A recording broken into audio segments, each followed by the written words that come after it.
La Diputación de León viene realizando una intensa labor de investigación y difusión en relación a la reconstrucción del panorama artístico del siglo XX y XXI, presentando de una manera estructural y sintética la trayectoria plástica de algunos de los creadores leoneses más destacados. Este es el caso de Isacio de la Fuente Martínez, nacido en la pequeña localidad de Villamoratiel de las Matas, en León, en 1955 y residente en Burgos desde niño, donde ha venido realizando un intenso y significativo trabajo multidisciplinar en el amplio y multidireccional territorio de las artes plásticas.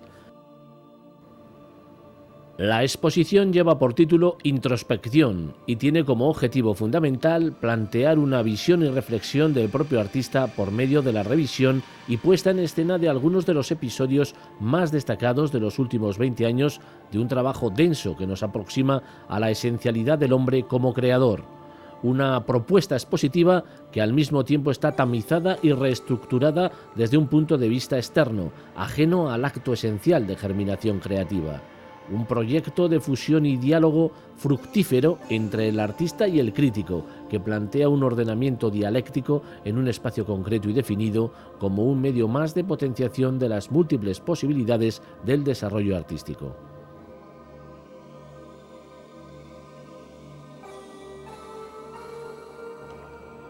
Una muestra amplia que refleja la complejidad y diversidad de un recorrido vivencial y artístico sustentado por una estructura interna de gran coherencia, que sin duda servirá para aproximar y descubrir a uno de nuestros creadores más significativos, tanto por su trayectoria como por sus aportaciones al panorama actual.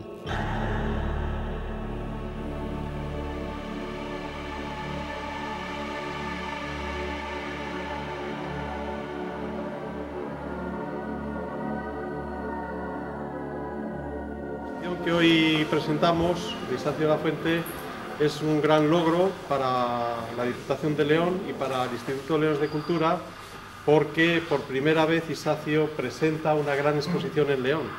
Yo la verdad es que no tenía noción de su existencia, igual que muchos leoneses, que es la primera vez que se acercan a una obra de Isacio, y gracias a mi buen amigo Manolo, que está aquí presente, Manolo García Pacheco, pues me puso en contacto con él. Él vive en un pueblo de Burgos, muy cerquita de Burgos, y el año pasado pues me acerqué a varias exposiciones que él tenía en la capital, en Burgos ciudad. Bien, yo me di cuenta enseguida de la importancia que este artista tiene y de bueno, pues el acercamiento que surgió a partir de su obra. Nos hizo ir a su estudio, ahí en el pueblo que nunca me acuerdo cómo se llama. Eso, que está en el Camino de Santiago, está muy cerquita de Burgos, y allí tiene una casa fantástica con un taller maravilloso que hace las delicias de cualquier artista, y allí empezó a sacar producción, a sacar obra, y claro, yo me iba dando cuenta del interés, de la profundidad que tenía este artista, que es un artista, como yo lo he definido el otro día en la empresa, creo, para mí, y es una idea que le sugiero, que para mí es un artista total, porque es artista en el estudio, fuera del estudio, dando clase, etcétera. Bien, pues esta exposición surge de ese encuentro. Claro, como su obra es tan vasta y tan diversa, tan variada y tan extensa a lo largo del tiempo, pues lógicamente lo que hice en primer lugar es ponerme en contacto con Luis García, que ha sido el comisario de esta exposición, y le indiqué pues bueno, qué se podía hacer con la obra de Isacio, y él enseguida estuvo visitando su estudio, hablando con él y iniciando los trámites para esta exposición, que es una gran exposición del Instituto Leones de Cultura, en donde se muestra una pequeña parte de su obra. También es que tengo que decir que de distintos aspectos de su trabajo a lo largo del tiempo, también de todas las líneas conceptuales que él trabaja y que él maneja. Y bueno, pues aquí está el resultado. Yo creo que él está muy satisfecho, porque él nos confesó, y ahora contará él algo, que para él exponer en León era el sumum, porque él se siente leonés, es de Villamoratiel de las Matas, lleva toda la vida fuera de León, en Burgos y en otros sitios, ¿verdad? Hay que decir que la primera etapa suya neoexpresionista no se ha traído básicamente porque era más complejo a la hora de recuperar algunas piezas que ya están en colecciones privadas, y que quizás el año 1990 es el que plantea la ruptura conceptual, formal, con todo su entorno o con toda la periferia que suponía los movimientos neoexpresionistas, que eran los que dominaban en este momento en España y que eran movimientos emergentes que estaban introduciéndose en los espacios más significativos. ¿Qué ocurre? Que ese manifiesto de Isacio, en principio, es un manifiesto bastante complejo, raro, extraño, porque primero no da pautas de comportamiento, no genera un grupo, no pretende estructurar, no pretende dar líneas de trabajo, sino que es una especie de manifiesto en el cual aparecen toda una serie de propuestas o de términos o de conceptos que abarcan casi la globalidad del ser humano y del hombre, incluso desde los aspectos más específicos de la evolución de determinados movimientos plásticos, históricos, artísticos. En ese sentido, él es como una especie de faro que le va a iluminar en su trayectoria, y veremos cómo ese manifiesto luego se va a ver representado en múltiples piezas. Así, por ejemplo, van a aparecer aspectos críticos con respecto a la sociedad de una forma muy directa, cosa que no predomina dentro del ambiente artístico del momento. Es decir, es muy raro que exista una crítica social específica con respecto a determinados comportamientos que mantienen las estructuras de poder en la sociedad actual, como son los casos dedicados a la especulación del mundo del arte, primero, que sería la pieza de especulación, y segundo, indirectamente, la especulación directa con respecto al tema del terreno y la construcción, aspecto que se marca en el año 1992 y que, como hemos podido observar, tiene una gran influencia en la crisis que se está viviendo actualmente, y es una pieza premonitoria de qué es lo que puede ocurrir, y que es una pieza que además abre o converge en una línea de trabajo que va a realizar, que va a ser la de las performances o la de las acciones plásticas. Es decir, no única y exclusivamente se queda en la creación de esa pieza que tiene ese componente crítico social, sino que también la formaliza. Es decir, él hace un happening en la Plaza de Burgos, en la cual interviene con la pieza modular del metro cuadrado y va recorriendo las calles presentando esa crítica a ese aspecto de la especulación que él veía en ese momento como claro. Pero lo que está claro es que para el ser humano tienen una capacidad de transformación interior, de energía que se va transmitiendo y que posibilita el que nosotros pensemos y generemos a partir de obras de arte otras ideas, otras propuestas, otros desarrollos plásticos. Desde esa perspectiva nos introduce en el mundo de la energía, en el mundo interior, y como consecuencia de ello él hace un análisis que nos llevaría a una especie de hiperrealidad a través de una mirada casi microscópica, en la cual él va creando una serie de paisajes que van emergiendo y que tendrían que ver con esa, por así decirlo, escena interior de nuestro cuerpo o de la naturaleza que nos rodea. Muchísimos de los elementos de nuestro cuerpo, de tejidos, veríamos cómo esas hiperrealidades serían imágenes que podrían en determinado momento tener formas un poco dislocadas, distorsionadas, que fueran gestuales o tuviesen un cierto ordenamiento, como ocurre en estas composiciones de este lado izquierdo.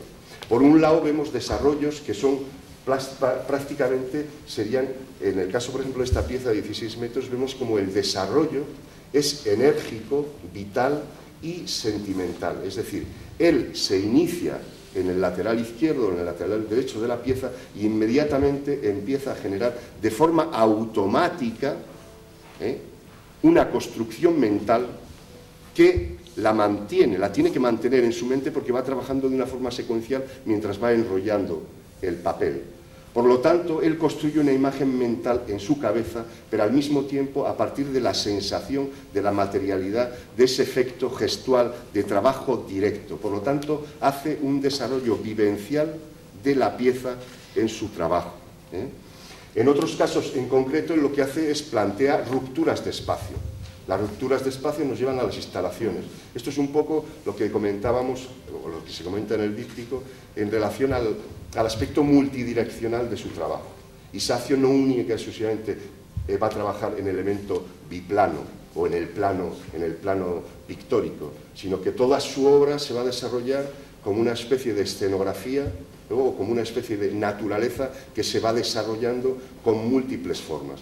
El caso, por ejemplo, de instalaciones en las cuales se incorpora un elemento plano en la pared y otro elemento inclinado en el suelo, genera una ordenación plástica, una ordenación espacial concreta, que además, en el caso de Icsacio, es curioso porque nunca es determinante, sino que según el espacio, según el sitio, esa pieza puede convertirse en una realidad o en otra. Por lo tanto, él plantea una obra abierta, una obra flexible, como ocurre en la escultura esta que tenemos aquí atrás, que son dos papeles que cuelgan, que tienen dos agujeros, y que es un homenaje muy sincero, metafórico, a su padre, que era herrero. Y curiosamente, él convierte, por arte de magia, convierte el papel de 250 gramos en chapa metálica. Pero claro, eso tiene que ver con la realidad de su padre. Su padre es un herrero y el dios de los herreros era Vulcano.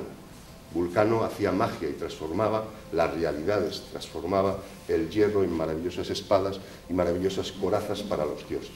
A la creación del hombre, de ese robot. Un posicionamiento que es increíble porque esto en estos momentos ya se está planteando, es decir, es un problema que está ahí. La ética, es decir, ¿qué es lo que estamos haciendo? Si realmente estamos transformando, vamos a crear clones. Por lo tanto, su obra toca múltiples y diferentes aspectos de la creación humana y de la vida. Quiere decir, por ejemplo, la pieza que tenemos atrás es una pieza que realmente es una pieza, desde mi punto de vista, es una pieza magnífica, en la cual, a partir de un tratamiento pictórico, él genera unas piezas que evocan aquello que sería el elemento amniótico, el elemento del fluido, pero al mismo tiempo también nos genera la imagen del más allá, de los planetas, de lo desconocido. El elemento circular, ese simbólico, nos introduce en otras realidades que están más allá. Y curiosamente, cuando nosotros estamos en el vientre de nuestra madre, resulta que no somos capaces de discernir o de comprender esos sonidos que nos llegan de fuera. Sí sabemos por medio de la medicina actualmente que esos sonidos sirven como elemento de comunicación, pero no de, por así decirlo, interpretación. Yo no voy a mejorar lo que tú estás expresando en mi trabajo. Por eso te digo que me encanta lo que estás haciendo, con el interés que lo estás haciendo, y más agradecerte que estás aquí porque esta mañana estabas en la cama, con una gripe, tomados antibióticos, y este hombre, fijaros con qué fuerza. Eso me emociona porque casi estás poniendo tanta fuerza como yo explicando mi propia obra. Esto es lo que comentábamos, de que en un momento determinado esta pieza, por ejemplo, este elemento que tenemos aquí, se puede colocar de una manera o se puede colocar de otra. En este caso en concreto nosotros le hemos modificado, es decir, no está colocado de la misma manera que estaba colocado en otra de las exposiciones en las que participó. Esta transformación implica que en un momento determinado la pared, el suelo y estos dos elementos ya integran una nueva realidad. En otros casos son las composiciones muchísimo más barrocas, como ocurre en este caso en el cual utiliza el mármol. Es decir, para él cualquier elemento, cualquier material le sirve como materia prima para poder trabajar una pieza. Desde los sofisticados lienzos, con las técnicas más tradicionales y con una depuración técnica increíble, hasta trocitos de barro, trocitos de papel. Un hule de un mantel, sin más, sobre el cual él introduce toda una serie de conexiones esféricas que se interrelacionan entre sí. Por ejemplo, en este caso va uniendo las cerezas o va incorporando otros elementos esféricos que serían formas o conjuntos agrupadas.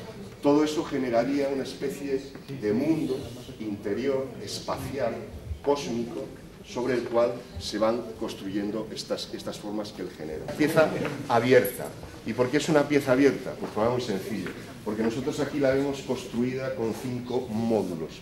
Pero esta pieza se pueden cambiar, cada uno de los módulos, intercambiar, o incluso que aparezca con menos módulos de los que aquí tiene. Por lo tanto, eso es un concepto de pieza abierta. Eso plantea que existe una gran flexibilidad en la concepción plástica del artista, porque normalmente siempre se suele intentar que las obras sean cerradas, herméticas, y que siempre se sitúen y se coloquen de la misma manera. Aquí habría una serie de lecturas complejas, tanto individuales como en conjunto.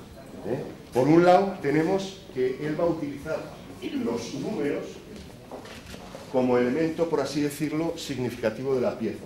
El número es algo que tiene que ver con la vertiente del pop americano, que va a introducir el signo, sin más, del grafismo del número, como un elemento más de realidad. Es decir, se apropia de lo común, de lo cotidiano, de lo vulgar, de lo simple, el pop. Bueno, él lo que va a hacer aquí no va a utilizar el número sin más, sino que lo que va a hacer es generar un número concreto, específico, en el cual, por un lado, va a utilizar elementos que tienen que ver con la vertiente del arte povera. El arte povera es un movimiento italiano que se introduce con bastante fuerza en Europa en torno a los años 90, el cual plantea que los materiales pobres, los materiales humildes, los materiales de desecho, se pueden incorporar como elementos esenciales y dignos dentro de la obra de arte, precisamente que lo contextualizan.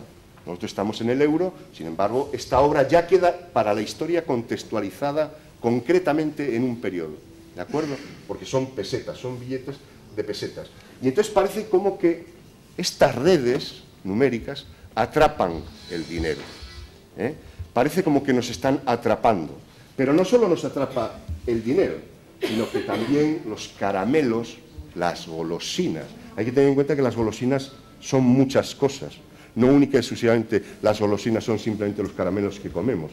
Las golosinas son aquellos elementos que nos atraen de forma irracional y que de alguna forma queremos apropiarnos de ellas. Es frutos de la naturaleza, que curiosamente también aparecen encapsulados y se construye el número 0 con esas ramas cortadas por el hombre, que lógicamente tienen dos simbologías. Por un lado, la destrucción de la naturaleza para generar aquello que pasa a ser una construcción propia del hombre, y entonces aparece como símbolo de la destrucción. Y esto no solo aparece en esta pieza, sino que aparece en otras piezas muchas en las que él lo utiliza, como por ejemplo hay una pieza en la cual aparece una especie son como surcos de tierra donde aparecen plantados lo que serían las ramas cortadas, y que hace precisamente referencia a la tala de bosques indiscriminada de muchos, incluso de alguno de su pueblo próximo o cercano, erótico, simbólico, que también va a aparecer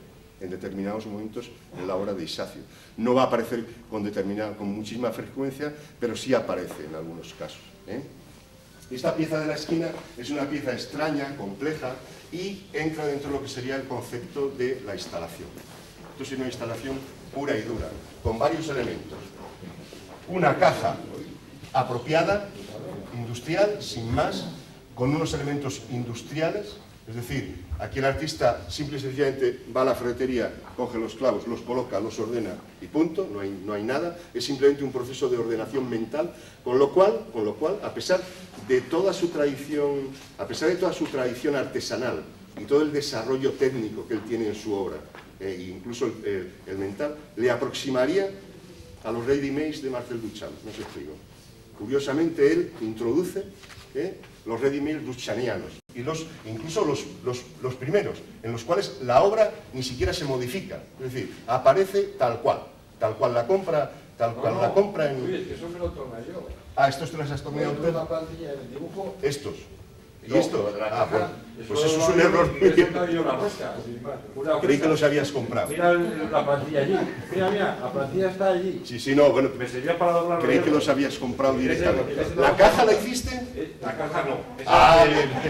Pero lo que hay dentro sí.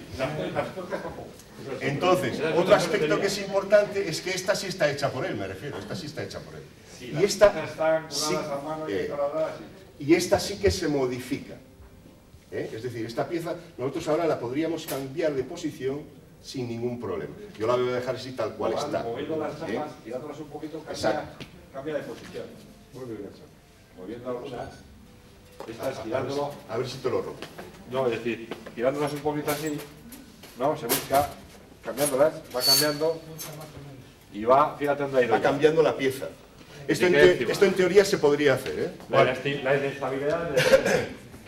Entonces, aquí tenemos un dibujo, otro dibujo, y por lo tanto, a lo que yo me refería es que en esta pieza, a pesar de que él haya torneado esto, existen elementos de apropiación directo sin más. No sé si me explico. Es decir, que por un lado combina el grafismo, el trabajo, lo artesanal, pero por otro lado él introduce estos elementos que son de apropiación directa de tradición puchaniana. Por lo tanto, aquí en esta obra, que es una instalación, él combina esas dos vertientes, esos dos planteamientos o enfoques. Curiosamente, esto hace que la obra no sea cerrada y que la obra se pueda modificar, se pueda cambiar, se pueda transformar.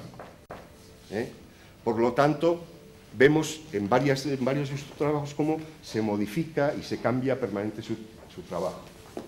Bueno, esta ya la habíamos comentado, me refiero, es la pieza esta que había hecho la performance, entonces es una pieza que también ocurre en el caso de Isacio, que es que hay obras que nacen, se crean, se tensionan, se transforman, se modifican y se van desarrollando. Es decir, serían una especie de germen que se va matizando, cambiando, modificando de forma permanente. Y entonces tendría como múltiples versiones de la misma pieza tensionándola. No es una pieza. Esa es la de la Plaza de Toros que decía. Sí, la Plaza de Toros. Bueno, aquí también discutimos el otro día sobre...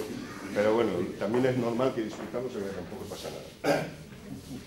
Aparece el barro, la tierra, como elemento de ciencia, es esencial. La tierra es la madre, no os explico. La tierra es Ceres, la tierra es la que da el origen. La tierra es el elemento de fertilidad. Entonces eso es clave en su trabajo y va a ser clave. Muchos de estos barros son barros sacados de tierras próximas, tanto de su pueblo como de otros, y que él los va a utilizar. Volvemos otra vez a la malla contenedora como símbolo que aprieta, que te fija, que no te permite expandirte. Eso es un poco lo que ocurre con la sociedad. La sociedad nos permite vivir, existir, respirar, pero siempre que estemos dentro de las pautas y normas contenedoras. Y esas pautas y normas contenedoras son estrictas e incluso hasta clásicas. No sé si me explico. Has utilizado una semiesfera, un concepto clásico. No has utilizado una forma orgánica irregular. No, no. Has utilizado una semiesfera, has utilizado una pirámide, es decir, has utilizado unos triángulos. La matemática, la geometría está aquí presente, por lo tanto, hay una presencia muy importante del elemento clásico y de la cultura mediterránea. Para él es esencial. Y todo eso se refuerza con dos elementos claves, como son Séneca, os explico, y precisamente uno de los frisos de arquitectura, pero un friso de arquitectura, o sea, un elemento clásico. No es islámico, no es islámico, no es hindú, no se explica, no es sudamericano, sino que aquí rezuma toda la cultura clásica. Y además tenemos que va a configurar dos triángulos fundamentales. Uno formado por semicírculos y otro formado por los triángulos y las pirámides. ¿De acuerdo? Esos elementos contenedores que nos aprisionan, esa cultura, que nos deja ver, que nos deja aproximarnos a esas figuras, es una metáfora de cómo somos incapaces permanentemente de aproximarnos a la realidad de la cultura o a la esencialidad del pensamiento de alguien. ¿Realmente podemos llegar a descubrir a Séneca? No, intentaremos aproximarnos, intentaremos llegar a un esbozo, a una idea general, pero nunca vamos a podernos aproximar directamente a él. Esto es una pieza, una reflexión. La baja de lo profundo. O sea. Es un poema dedicado a... Es una pieza que es un homenaje simbólico, indirecto, a su padre, me explico, en donde también conecta con la energía, con los elementos de la energía y con la referencia a la madre. Es decir, los círculos que representan los pechos también y el círculo que representa el vacío que deja la esfera. Entonces esta pieza conecta perfectamente con la serie Adabut, pero también con la serie de homenaje a su madre, que es la pieza que tenemos allí al fondo. Esta es una pieza abierta que dialoga con el espacio sin ningún problema y que se puede transformar. Esta tiene esta configuración ahora, pero perfectamente podría tener cualquier otra y cambiaría inmediatamente de configuración, de aspecto. Por lo tanto, es otra pieza que estaría dentro de esa vertiente de pieza abierta de una gran importancia. Después, cuando estuvimos viendo el tema de las matrices y obra gráfica, hay un aspecto que era muy importante y yo me fijé en que resulta que él hacía ordenamientos prácticamente minimalistas en los años 77. ¿Me explico? El minimalismo ha sido un movimiento clave en todo el mundo, pero que en los 80, 70 en España tuvo una influencia muy importante. Y sin embargo, no se percibía en la obra de Isacio esa posible conexión o ese pequeño toque o tal. Sin embargo, en estas obras sí se ve perfectamente cómo esa estructuración geométrica, esa linealidad, esos juegos, perfectamente hacían de su obra, en estos momentos, en los años 77, una de las obras gráficas más interesantes y que precisamente nunca se editó, curiosamente. Entonces yo pensaba que por lo menos era importante el que se pudiera presentar. Y por eso le planteé la posibilidad de hacer un juego de una ordenación, una instalación con todo ese conjunto de piezas, porque creo que es importante el componente geométrico que, después del tiempo que hemos trabajado juntos, se descubre que existe en toda su obra. Es decir, ese juego matemático, ese juego geométrico está en toda su obra de forma permanente. Por eso en el año 77 ya aparecen estas piezas que prácticamente se podrían denominar minimalistas y de un gran interés. Aquí en este caso volvemos otra vez a la falsificación del material, los cordones de soldadura que son irreales, y es un homenaje a Zabaleta, uno de los artistas, pues un artista bastante importante dentro del panorama español. Y entonces, bueno, pues ahí aparecen toda una serie de guiños con ese elemento geometrizante de su obra. Por un lado, vemos que esto simplemente es una pieza de cerámica tradicional que podía haber en cualquier casa española, en los años 50, 60, sin ningún problema. Vemos pues un elemento de los típicos muebles de nuestras casas, dos elementos, y un somier pequeñito, también característico. Las típicas cucharas, los tenedores, que siendo malicioso, tendrían una connotación clara en relación a la situación de la economía en un país como España en esos momentos. Es decir, muchísimas hambrunas hicieron que muchísima gente tuviera que emigrar de las ciudades, del campo a las ciudades. Y esto no es ninguna metáfora, es decir, la gente tenía que emigrar porque no había comida. Y Isacio se ha encargado de colocar un elemento simbólico de ese alimento, que es la cuchara y el tenedor, y el cuchillo, no se explica. Eso es algo curioso, porque los artistas siempre introducen los elementos por alguna razón. No son casualidades de la vida, no se introduce esto porque sí o porque tal.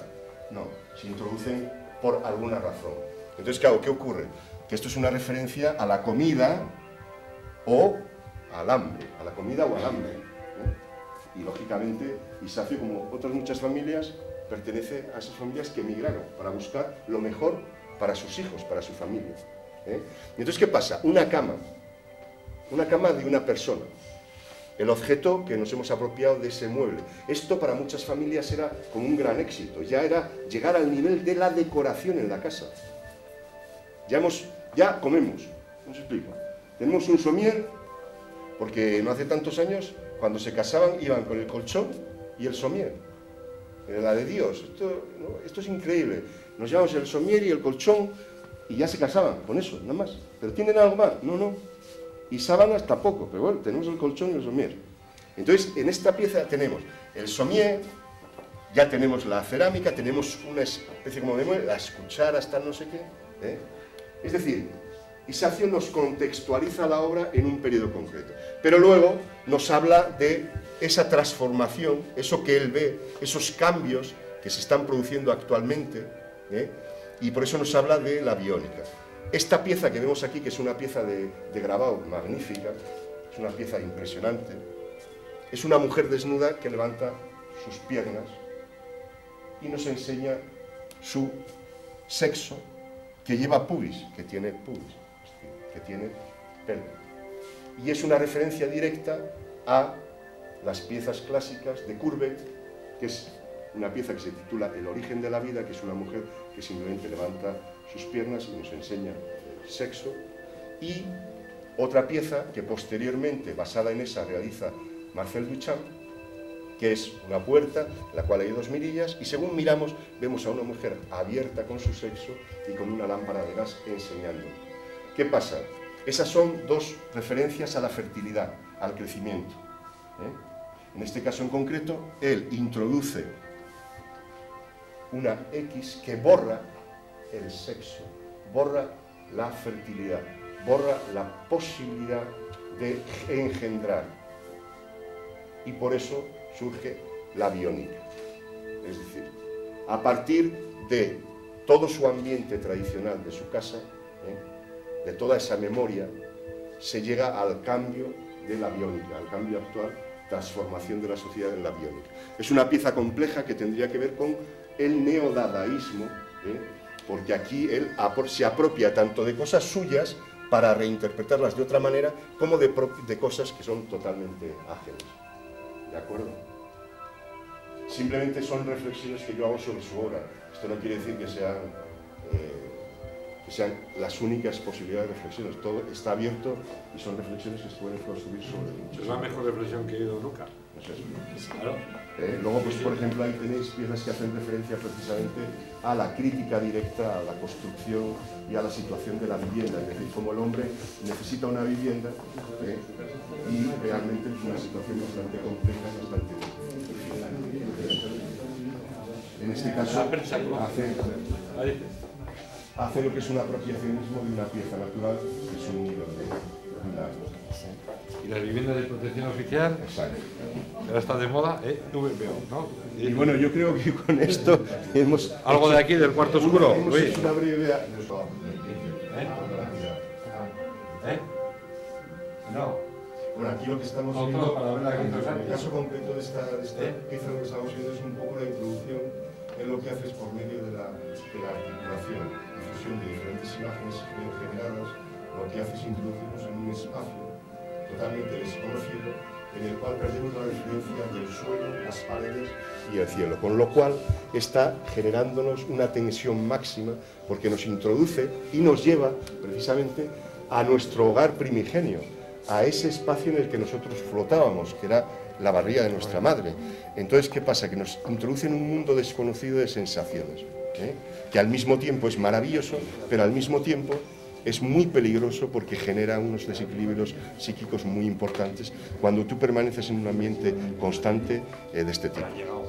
Esto tendría que ver muchísimo también con el desarrollo de determinado tipo de drogas que se produjeron tanto en Europa, en Estados Unidos y en Europa, como el LSD, que producían precisamente determinado tipo de visiones psicodélicas que tenían que ver con este tipo, que tienen que ver con este tipo de propuestas. Pero que tiene que ver con la introducción del sentido misterioso de espacios desconocidos.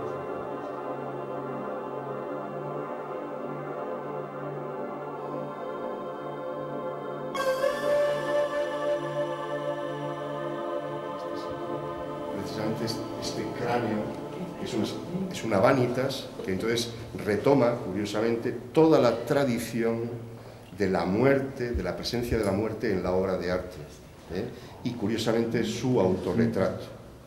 Esto es una reflexión bastante profunda, porque supone cómo él se ve en un momento concreto, que es realmente, pues, como prácticamente casi todo el mundo acabaremos, es decir, simple y sencillamente siendo un simple cráneo, pero vuelve con ese sentido irónico, porque parece como que se está riendo, si os dais cuenta, él nos mira con esos huecos vacíos, pero al mismo tiempo como que se está riendo, como que se ríe de la muerte, que quizás es el hecho más importante de todo hombre, que sepa reírse de la muerte, sin más.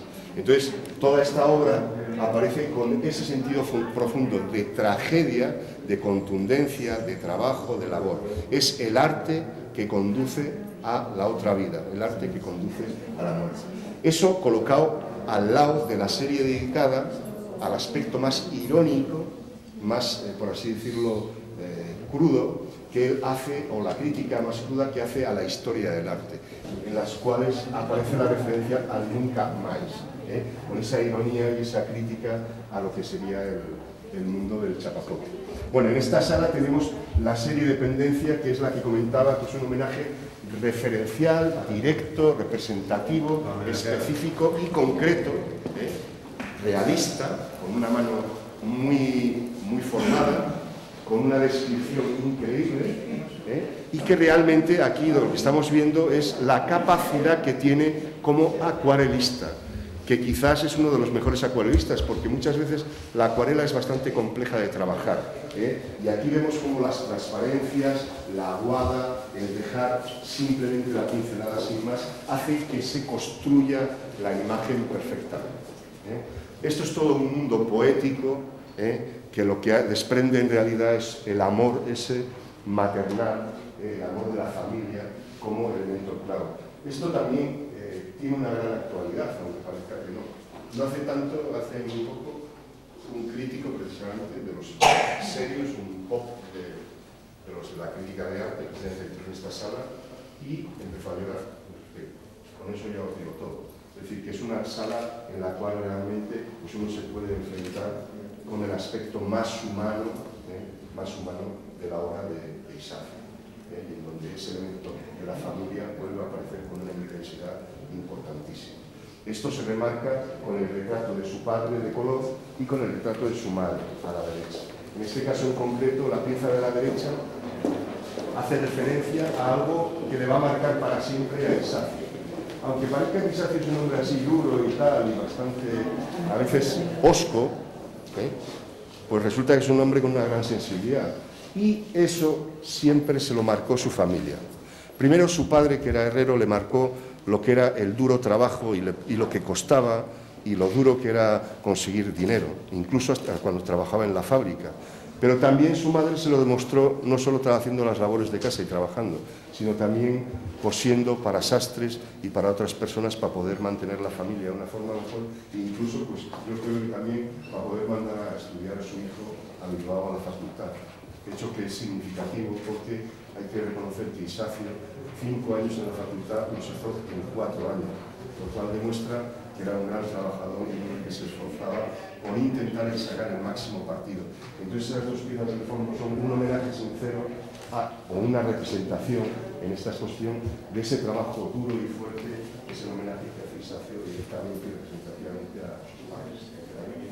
Entonces la calle de Alcalá, en este caso en concreto, Isacio de la Fuente la llena de personajes tan variopintos como puedan ser desde Obama a un indio, a un negro, a un taiwanés, a un africano, e incluso aparece él mismo representado, o incluso algún amigo suyo que le ha ayudado en alguno de los trabajos. Bueno, esta pieza tiene relación con otra pieza muy importante del arte del siglo XX, del siglo de los últimos años del arte español, que es precisamente una pieza de Antonio López, no sé si la recordaréis, la pieza de Alcalá de Antonio López. La diferencia entre Isacio López y Antonio López es bien, Isacio y Antonio López es bien sencilla. Es que Isacio la llena de gente, de vitalidad, de energía, de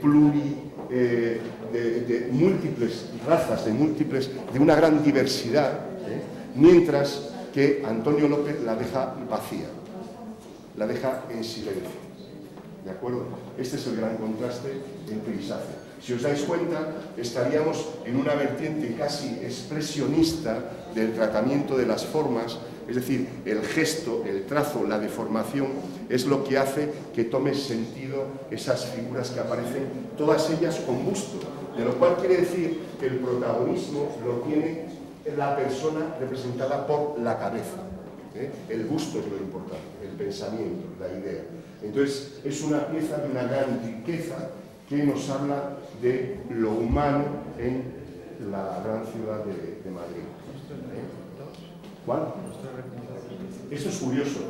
porque estos tres repintados es que Isacio se dio cuenta de que se había retratado demasiadas veces, que era demasiado protagonista, y entonces los fue anulando.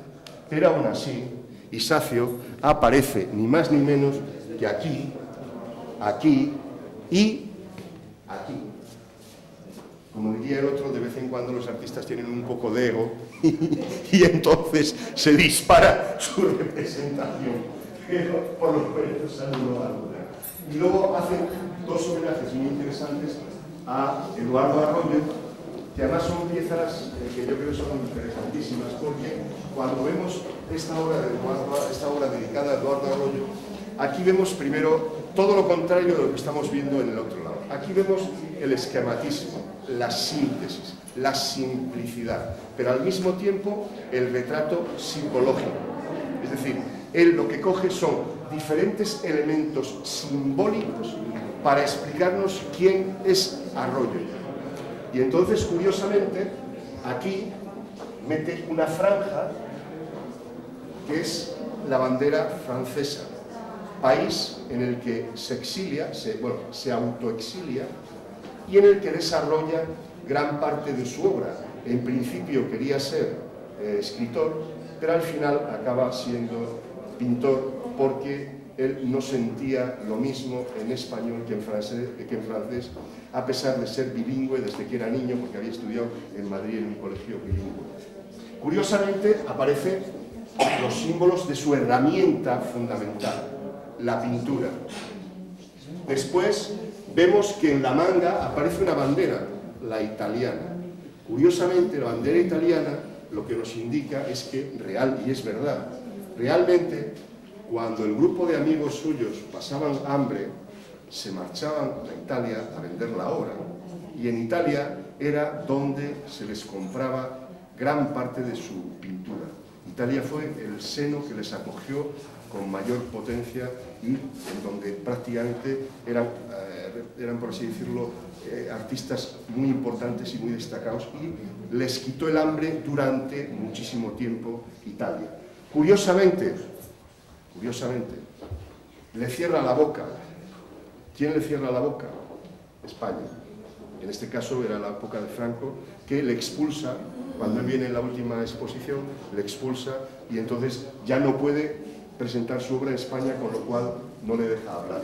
Y arriba aparece lo que sería un poco el símbolo, más o menos, de la bandera republicana. Aquí ocurre lo mismo, pero con el golpe en el ojo, y en aquel otro cuadro de Eduardo Arroyo aparece lo mismo también, la misma temática, solo que los boxeadores es otro elemento de referencia importante de Arroyo, porque es un hombre que le interesa muchísimo el boxeo y tiene una son curiosamente utilizan lo mismo.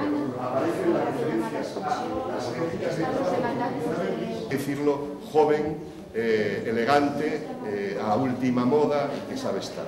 Un dibujo muy sencillo. Entonces esta sería la parte dedicada a lo que son los homenajes a los artistas. Pasamos para la última sala de la derecha. Entonces, en esas dos piezas del fondo, son dos piezas que se han traído porque técnicamente son dos piezas magistrales, en donde se demuestra que, bueno, que su dibujo, su línea, su trazado, la cocina es perfecta, en donde domina absolutamente todo lo que sería la técnica del dibujo, de la forma, de la composición.